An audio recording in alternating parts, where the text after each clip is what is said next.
Welcome back. For today's Business Matters, we have Don Ma here with us. Don, always good to see you. Yeah, always great to see you guys, of course. Good to see you, Don. What have you got for us today?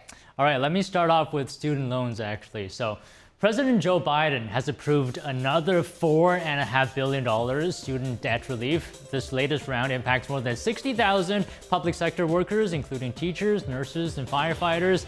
Now, the borrowers qualify for debt relief through the Public Service Loan Forgiveness Program.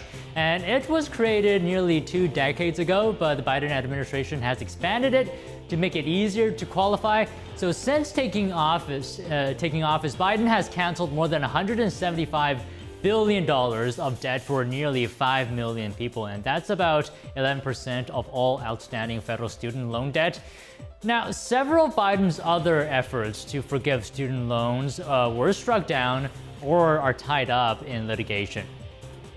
An Alabama man has been arrested for his role in hacking into the Securities and Exchange Commission's X account. He posted a message on the account that spiked the price of Bitcoin. Prosecutors say Eric Council Jr. reassigned the cell number linked to the account and shared the access code with a co-conspirator. The Justice Department says Bitcoin prices soared to more than $1,000 because of a bogus post. Council has been charged with conspiracy to commit aggravated identity theft and access device fraud. Paints and coatings maker PPG Industries said today it would lay off 1,800 employees in the United States and Europe and close various facilities as part of its cost reduction program.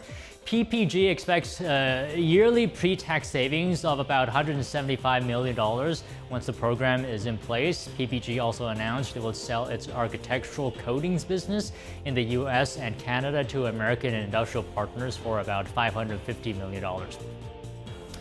And Netflix hit play on its shares and they climbed to an all-new-time high, but investors now fear the growth may be headed for a rewind. Last month, shares reached nearly $700. That's an almost 340% rise from a 2022 low. The strong growth came from a password-sharing crackdown and new ad-supported subscription. Netflix shares have since edged down and are in the red today, and the company is expected to report a revenue growth slowdown in the coming quarters.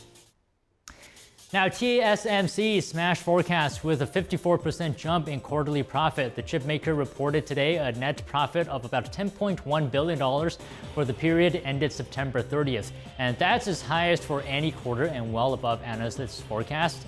TSMC said revenue rose 36% year-on-year to $23.5 billion. The world's largest contract chipmaker credited soaring demand for chips used in artificial intelligence. It's the dominant producer of advanced silicon used in AI applications with customers including Apple and Nvidia. And Americans looks to be still opening their wallets despite years of elevated inflation. According to fresh government data, spending at U.S. retailers climbed 0.4% in September from the prior month. The largest increase was seen at specialty stores, clothing stores, and at health and personal care shops. Sales at bars and restaurants also rose 1% last month. Meanwhile, sales of electronics and appliances plunged 3% from August. Consumer spending makes up about 70% of the U.S. economy. Retail sales are a sizable chunk of that. And the federal government's bet on AI to fight financial crimes appear to be paying off. New estimates show machine learning AI helped the U.S. Treasury Department sift through massive amounts of data and recover $1 billion worth of check fraud in fiscal year 2024 alone.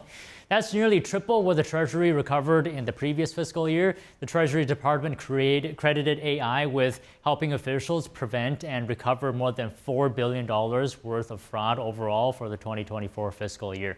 U.S. officials started using AI to detect financial crimes in late 2022, and the goal is to protect taxpayer money against fraud, which spiked during the pandemic as the federal government scrambled to disperse emergency aid to consumers and businesses. The Treasury is not using generative AI, but machine learning. And that's a subset of AI that excels at analyzing vast amounts of data and making decisions and predictions based on what it has learned. The European Central Bank has cut interest rates for the third time this year. It said that inflation in the Eurozone was increasingly under control, but it was less optimistic on the outlook of the bloc's overall economy. Have we broken the neck of inflation? Not yet. Are we in the process of breaking that neck? Yes.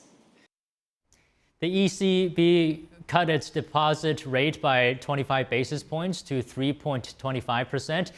This first back-to-back rate cut in a decade marks a shift in focus for the Eurozone Central Bank. It has shifted from bringing down inflation to protecting economic growth, which has lagged far behind the U.S. in recent years.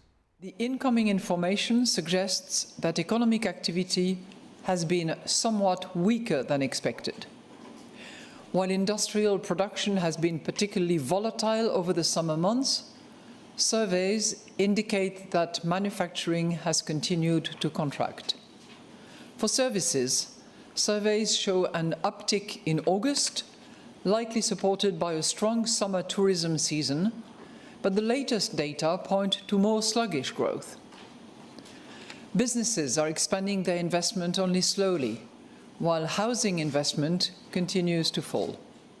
ECB President Christine Lagarde said that at this point, the bank is not expecting a recession and is still working on the assumption that the economy could stage a soft landing. Money markets are anticipating 3 more reductions through next March. Germany is taking action against China's wind energy dominance. It's announcing measures to make itself less dependent on that. Here's more. Germany is fighting back against China's wind energy dominance. Minister for Economic Affairs Robert Habeck says, quote, "We have a strong wind industry in Germany and Europe, and that we must continue to improve the framework conditions so that this industry remains competitive." The plan includes government financial backing, cybersecurity requirements, and reducing dependency on China. China is by far the world's biggest producer of wind energy, with plans for substantial growth every year. Germany is in a distant third place behind the United States. Currently, over 90% of a key component, permanent magnets, come from China. These magnets are made from rare earth minerals. China has the world's largest rare earth mineral reserves, as well as the will to pollute the environment when mining them. In April, the European Commission started investigating whether Chinese firms are receiving unfair subsidies. Germany's solar industry has already been hurt by an influx of cheap Chinese panels. The country is more aware of China's trade practices. And next, to the trade battle between Europe and China. Germany's finance minister voiced concerns yesterday over cars built in China, saying they could no longer be competitive in their home market after being charged high European Union taxes. That's after the European Union passed a tariff hike on Chinese electric vehicles 2 weeks ago. Although Germany voted nay, the Council still collected enough support from the bloc. The European Union wants to level the playing field for cars imported from China and cars that are made in Europe. But the decision puts Germany, the world's biggest automaker, in an awkward position. Many German cars are assembled in China. The German Economic Institute last year said more and more German automakers have relocated their production lines to China over the past few years. The German finance minister stressed that German car makers had little to fear from their Chinese counterparts. I don't want to be impolite, but the European, and especially the German car industry, has little to fear from Chinese products. The best cars are built in Germany.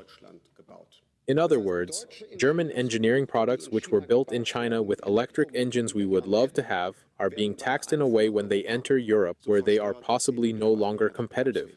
That's what I call self-inflicted damage.